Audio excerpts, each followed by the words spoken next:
तो विराट कोहली खेलिबे नहीं प्रथम टी20 मैच पुणी बदलिला भारतीय दल। तो भारत बनाम अफगानिस्तान प्रथम टी20 मैच काली खेला जावाकू अछि, किंतु विराट कोहली निजर व्यक्तिगत कारण जोगु घर को फेरिचंती। द्वितीय टी20 बेलू दल में योगदान देवे विराट कोहली, तांको जगह तिलक वर्मा को मौका मिली। सेहीपरि जितेश शर्मा विकेट कीपर रूप से खेलिबे टीम तरफ। संजू सैमसन द्वितीय मैच रे फेरिबे। रोहित शर्मा यशस्वी जायसवाल इनिंग्स आरंभ करिवे बोली coach Rahul Dravid कहिसंती।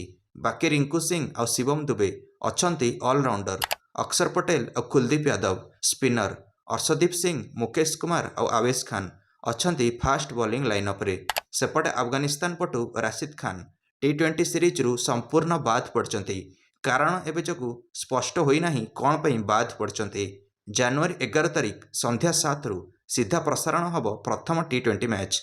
Colors Cineplex, sports 18 और जियो सिनेमा ऐप रे आपण माने सीधा प्रसारण देखिपारे। वीडियो को लाइक करी चैनल को सब्सक्राइब करदेवे समस्त क्रिकेट अपडेट्स पाई। धन्यवाद।